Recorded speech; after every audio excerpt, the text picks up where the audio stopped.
Welcome to lecture 814. We are studying optimization. In this lecture, we are going to study optimization of delays in a logic chain. Before this, we have been studying logical effort technique to compute chain delays. A chain is a combination of gates where gates are connected back to back. This is an example of a chain where we have number of gates connected back to back. There is a small recap of last lectures. We have computed the path effort, which is equal to the path logical effort times the path electrical effort, and the path logical effort is the product of logical effort of each gate, and path electrical effort is the electrical effort of each gate multiplied with each other, and this is also the product of the logical effort of each gate. This is the product of electrical effort of each gate. And we have also studied in our previous lectures that G, the logical effort of a standard knot with M is equal to 1, is of 1. So this is a small recap of what we have studied before. And in this technique, we are going to optimize the chain delays by using a technique in which we insert NOT gates at certain points within the chain. So using logical effort, we have studied that the chain delay of a given chain is n, where n is the number of gates in the chain, times f, where f is the product of capital G and capital H, to the power 1 over n. Right. In order to reduce delays, the technique, we also call it the logical effort technique, is we insert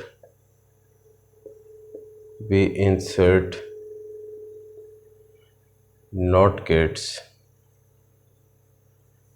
with M is equal to 1 at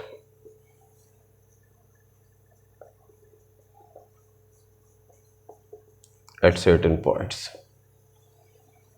Maybe we insert a knot here, a here, maybe a here, a knot here. So adding knot with M is equal to 1, it doesn't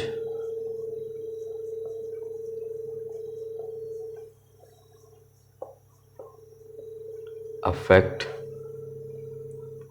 D, the path delay, because G, the capital G and capital H remain the same. We'll shortly see how G and H remain the same if we add inverters with M is equal to 1 at certain points in the chain. We know that the G of a NOT gate with M is equal to 1 is 1 plus R over 1 plus R is equal to 1. If we have a chain where we have a number of gates, maybe n gates, and capital G is computed by multiplying small g of all gates, and if we add in between, maybe at here, at this point, G at naught is M is equal to 1, G2, G3, and finally Gn. This means we are multiplying this whole with a 1, so it remains the same. So G remains G. Capital G remains the same if we add a number of inverters in the chain at different points, but the inverters should be, all inverters should be not gates with M is equal to 1, having small g is equal to 1. Similarly, the capital H also remains the same. Capital G, we know turns out to be, we have studied that this is the CL of, is a ratio between CL of last gate divided by Cin of first gate. All other capacitances are cancelled. We have studied that in our earlier lectures. This means adding any number of NOT gates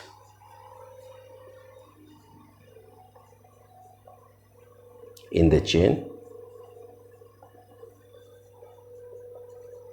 doesn't affect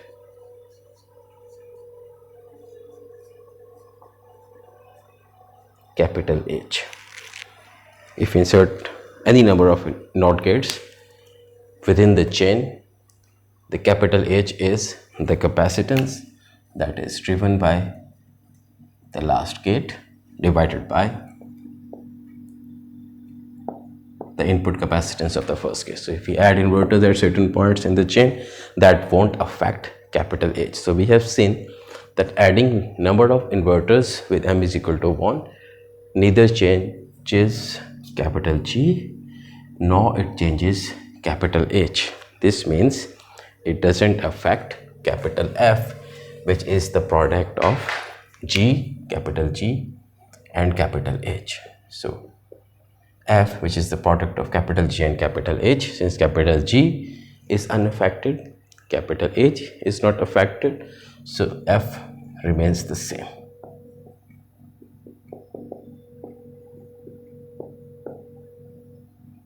So even capital F remains the same.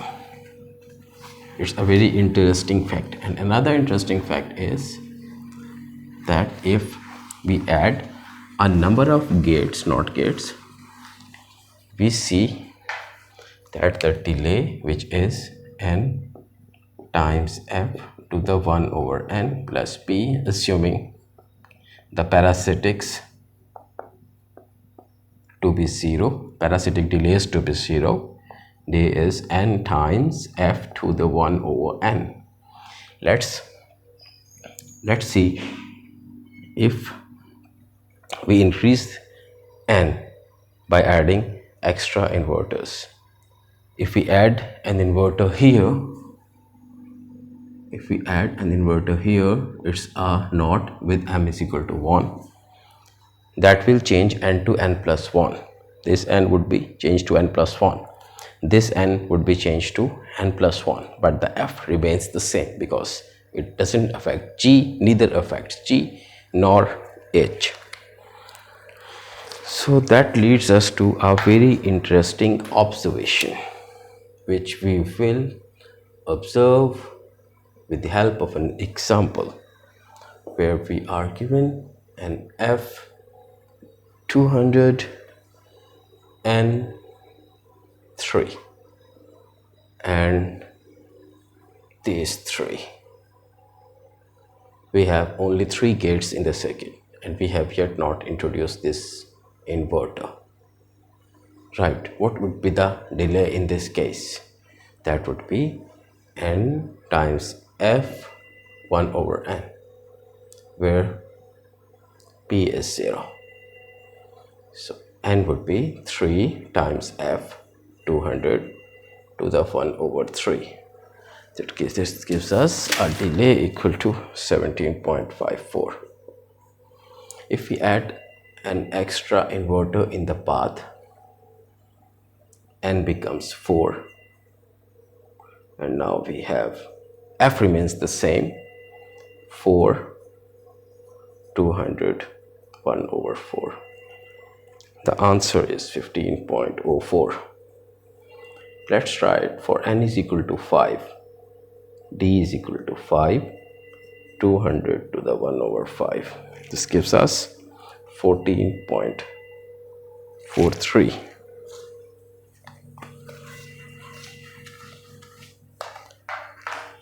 For n is equal to a 6, d is 6, 200 to the 1 over 6, 40.51. For n is equal to 7, we keep on adding inverters in the path. That leads f to be the same, but n keeps on increasing. 7 200 to the 1 over 7.